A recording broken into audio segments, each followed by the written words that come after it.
इतना बड़ा विशाल पंडाल यहाँ पर लगाया गया है, कितने भक्त कितने श्रद्धालु आ सकते हैं? देखिए, जब संतों का समागम लगता है तो उसमें भक्तों की गिनती नहीं की जाती। मैं तो इतना ज़रूर करूँगा, दिल्ली की आयोजन समिति जो आपके साथ खड़ी है, यहाँ पे कुछ परिवार के सदस्य, हम सबकी पूरी कोशिश है कि कोई भी भक्त जो यहाँ पर आए उसकी व्यवस्थाओं में कहीं कोई कमी ना रहे। तो और संभालने की जिम्मेदारी पूर्ण रूप से इन सभी मजबूत कंधों पर है। और उससे भी ऊपर जब बालाजी सरकार की स्वयं हमारे ऊपर आशीर्वाद हो, उनका हाथ हो, तो चिंता की कोई ज़रूरत नहीं है। ये हमने जो कथा पंडाल के लिए जर्मन हैंगर जो लगाए हैं, इसमें लगभग 1.25 लाख स्क्वायर फीट जगह है जो हमने कवर की है। इसकी बहुत सारी खूबियाँ और विशेषताएँ हैं। इसकी सबसे बड़ी विशेषता ये है कि आपने देखा होगा पिलरलेस है।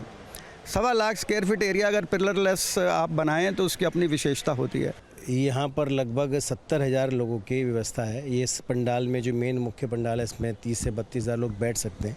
2 और पंडाल है, वहाँ पे एलईडी की व्यवस्था सब है। लगभग 70,000 के आसपास बैठ सकते हैं। और उसके अलावा बाकी आसपास बड़ी एलईडी लगाई गई है, क्योंकि बड़ी संख्या में लोगों के आने की संभावना है। और यहाँ से जाते वक्त किसी को परेशानी ना हो तो उसके लिए आनंद विहार बस स्टैंड या रेलवे स्टेशन के लिए शटल बस सेवा है, फ्री सेवा, जिसे यहाँ से वहाँ छोड़ा जा सकता है। 3 हॉस्पिटल्स के साथ टाई अप है, जिसमें मैक्स हॉस्पिटल है, मेट्रो हॉस्पिटल है और दीपक कैलाश एक हॉस्पिटल, तीनों जगह हमारा टाई अप है, जहाँ पे वो सुविधा दे रहे हैं। एम्बुलेंस की व्यवस्था है। और दूसरी बात रहा मकसद तो एक ही है, सनातन संस्कृति को जन जन तक पहुंचाना। सनातन संस्कृति ही तो जीने की पद्धति है। जिसने सनातन नहीं अपनाया उसकी स्थिति आप समझ लो क्या है। यूरोप की देखो ना हालत, मेरे कहने की जरूरत। बारिश की चिंता कोई विषय नहीं है। आप देख रहे हैं जितना बड़ा पंडाल लगाया गया, ये पूरा जर्मन हैंगर वाटरप्रूफ पंडाल है। अगर हम इसकी फ्लोरिंग की बात करें तो ये पूरी ज़मीन पे एक फ्लोरिंग की लेयर बनाई गई है। तो अगर पानी ऊपर या नीचे किसी भी दिशा से किसी भी स्थिति में आता है तो वहाँ पर भक्तों को चिंता करने की जरूरत नहीं होगी। तीसरा पंडाल जो आप बता रहे हैं, तीसरा बड़ा पंडाल, वो किस वाबस्ता बनाया गया? एक पंडाल हमने अन्नपूर्णा रसोई के लिए तैयार किया है।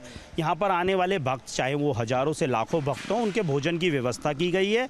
सुबह उनके नाश्ते का इंतजाम, उसके बाद दोपहर का भोजन और रात का भोजन आयोजन समिति की तरफ से परम पूज्य गुरुदेव के सानिध्य में उनके आशीर्वाद से निःशुल्क व्यवस्था उसकी की गई है। तीनों वक्त का भोजन, यानी कथा सुनिए, राम नाम जपिए और फिर प्रसाद ग्रहण करिए। परम पूज्य गुरुदेव का संकल्प है कि जब वो आए तो उनके यहाँ पे आने वाले भक्त कोई भी भूखा ना सोए। तो ऐसी ही व्यवस्था, ऐसी ही चिंता इस दिल्ली के आयोजन समिति की तरफ से भी की गई है। ठीक है, अब मेरा आखिरी सवाल है, व्यवस्था से हट करके गुरुदेव के आप लोग भक्त मंडली, हम लोगों ने देखा इतने लंबे समय से जुड़े हुए हैं आप लोग, तो कोई थीम आयोजित मुख्य तौर पर होने जा रही है कि किस विषय पर गुरुदेव बोल सकते हैं, क्या बात हो सकती है, मुख्य संकल्प क्या है, किस मुद्दे को लेकर के हो सकती है? देखिए, लगभग मुद्दे तो गुरुदेव ने तय किए होंगे, तो ऐसा तो मैं नहीं कह सकता, लेकिन एक मुद्दा तय है, हिंदू राष्ट्र के ऊपर चर्चा होगी, हिंदुत्व को जगाने की बात होगी। तो दिल्ली की पावन धरती से जब गुरुदेव इस मंच से अपनी आवाज़ बुलंद करेंगे तो वो गूंज ना सिर्फ दिल्ली से अपितु देश और विदेश तक पूरे विश्व भर में गूंजने वाली है।